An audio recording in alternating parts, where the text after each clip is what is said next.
Hey peeps, welcome back to my channel. How are you today?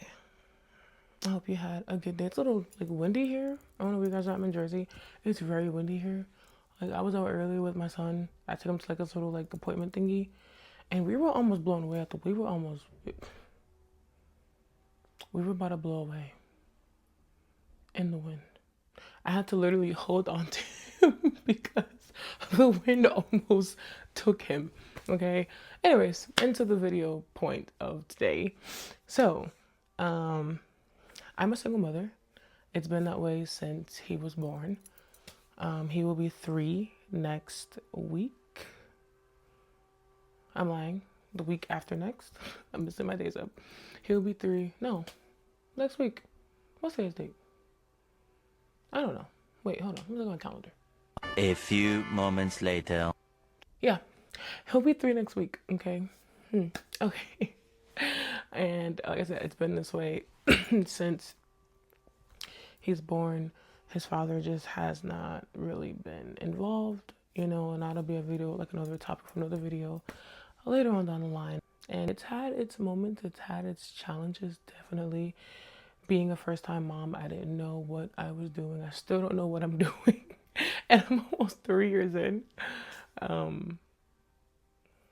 But I'm learning each and every day how to adapt, how to adjust, and how not to get so in my feelings, if you will. A little bit of a backstory. My twin brother passed away in 2021 in May. That's another whole nother topic. But he passed away unexpectedly in May of 2021. I became pregnant soon thereafter by his father. I went back to his father out of the grief of losing my brother. And he was conceived. I found out I was pregnant in July. So he passed away I want to say May 30th. We buried him June 10th. I ended up finding out I was pregnant July 15th. You can do the math if you want to.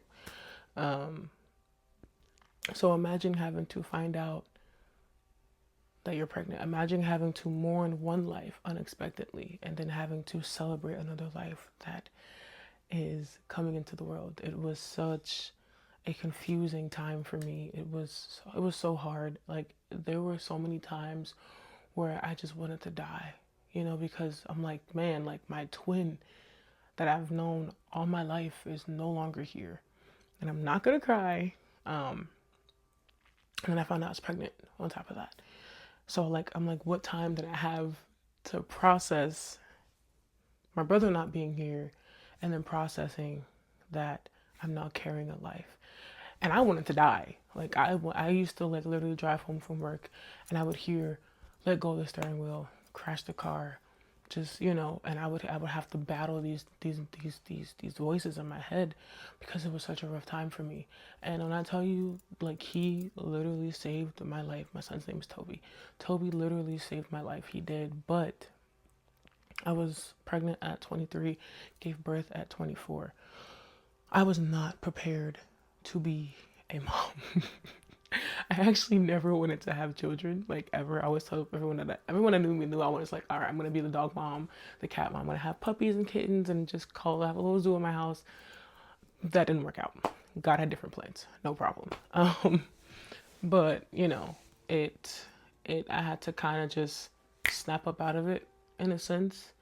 And while it was good for that time, after I gave birth to Toby is when I really started to struggle with like depression and anxiety and things of that nature. And I know like you have postpartum depression, you have postpartum anxiety. All these things are natural occurrences, but then on top of grief from my brother passing, and then my great grandmother passed January. So my brother May, I'm pregnant. January she passes. I'm due in February. So, and I'm like, I wish they could have met Tobias. My brother loved children. He actually has his middle name. So my son's name is Tobias Isaiah, and then his last name. And, my brother's name was Isaiah. So I'm just like, I wish, he could have met him. My brother loved children. I said, if I ever have a daughter, I'm gonna also do the same thing. He always wanted to have a daughter and wanted to name her Winter Celeste. So that'll be her middle name to keep, his memory going. But anyways, I'm rambling. I didn't have any notes for this video, as you can tell. I'm just kind of rambling right now, and I'll try to keep it to a minimum. Um, but I was not prepared to be a mom, and I found myself lacking in many areas. And I had an emergency C-section when I gave birth to Tobias. So imagine now, I live at home with my parents, which is great. They were, and they have been, and they still are being a great help with Tobias. Like, they are amazing. I couldn't ask for better parents and better grandparents for him. I could not ask for better parents. But I had a C-section, so for those who don't know, when you have a C-section, you're not able to do really anything for like 8 weeks. Like, you're only supposed to like lift your baby up. That's basically it. And it was rough. It was rough. It was so painful. The recovery, like the first week, was like really painful to the point where I couldn't even like get up out the bed without calling my mom to help. Like, it was so bad. But to my thoughts of inadequacy, I felt inadequate because I'm like, man, like, here it is. I have a life that I have to care for, but yet I'm not even ready to care for my own life. I was still struggling with thoughts of wanting to live or die. I was still struggling with thoughts of, man, like, am I worth it? Like, can I even take care of this child, being that I'm in the state that I'm in now? I didn't I had a job, but I got laid off because of COVID. And then I didn't go back because I was due the next month to give birth. So that was that. So now I'm like, okay, I don't have a job right now. I'm a single mom. And what am I doing? Even now to this day, it's like, what am I doing? I find myself thinking like, oh man, Toby deserves so much better than what I can offer. Toby deserves to be XYZ, XYZ, XYZ. And these are not even my own thoughts. Like, these are the thoughts that the enemy is planting in my head to doubt, to cause doubt, and to cause depression and more anxiety. And I've been in counseling for the last it's been a year.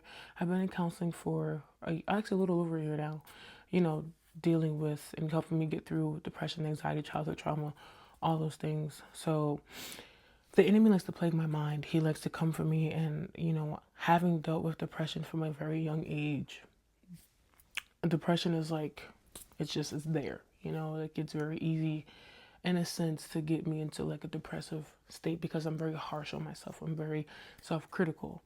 So he'll be like, oh, Toby deserves better. You're not being the best mom. You have no energy to take care of Tobias. Like, he's, cooped up in the house all day. And sometimes that's true because I work the shift that I work overnight. And when I get home, I'm tired. But does that make me less of a mom? No. No, it does not. And I have to, give myself grace here because I'm like, if God didn't think I could take care of a child, then why would he give me one?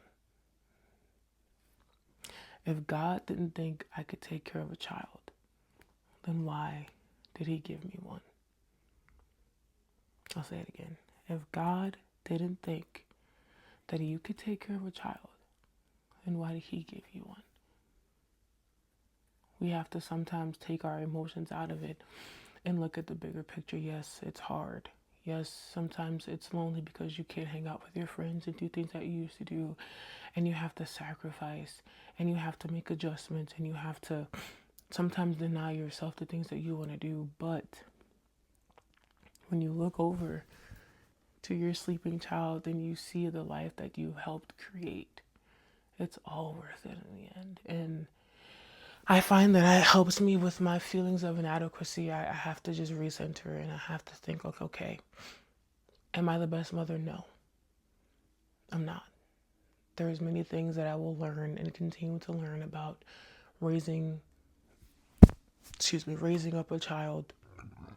Goodness gracious, I'm so sorry. Raising up a child, disciplining a child, and then things about me as a mom. I feel like motherhood and being a mother is a lifelong learning experience because you never stop learning. Your child's ever evolving. As you get older, you're evolving, And then the more children you have, the more experience you have. Again, I'm a first-time mom. His father has other children. But again, we're not, whatever. So there's no experience on my end. So there's grace. I have to give myself grace. And I have to remember that God granted me this child. And at such a great time because I had lost my twin. I lost a life. But then he blessed me with one. And it's crazy because my son's name means that God is good. That's what his name means. His name means God is good. God is good. And he's definitely reminded that God is good even when times get hard, even when times get rough, even when you don't understand, even when you feel like you're not doing what you're supposed to be doing, even when you feel like, you're inadequate or you're not worthy enough. God is good. His grace is sufficient. So I want to leave that with you guys today.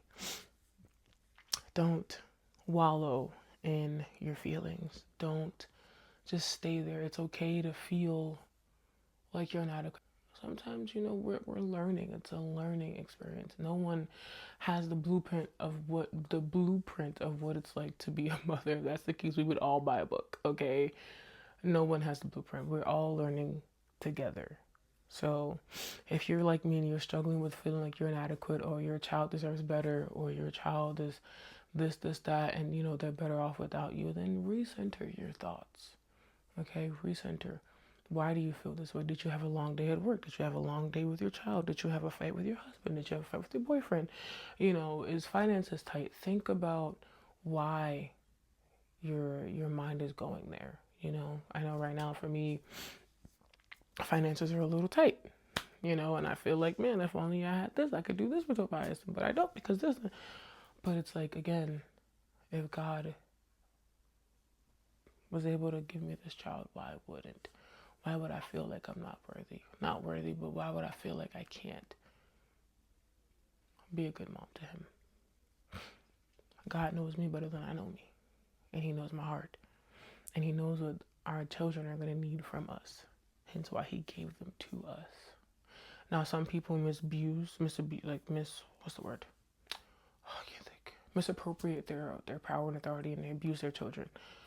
I'm not talking about them people because them people are crazy. I'm not talking about people who are abusing their children or selling their children for drugs or sex trafficking. I'm not talking about them. I'm talking about people who are actually actively taking care of their responsibilities as parents, or even single dads that taking, responsibility of their children that they're supposed to be. And you're just feeling like, man, I wish I had this or I wish I had that. Listen, in due time, but keep doing what you're doing. Because one thing I know is that my son loves me. You don't have to question. I don't have to question. I know without a shadow of a doubt that my little Toby loves me. And all of my feelings of inadequacy and all of my feelings of doubt and unworthiness and whatever else I'm feeling, Toby loves me. And he's well taken care of. And that's what matters. So, that's it.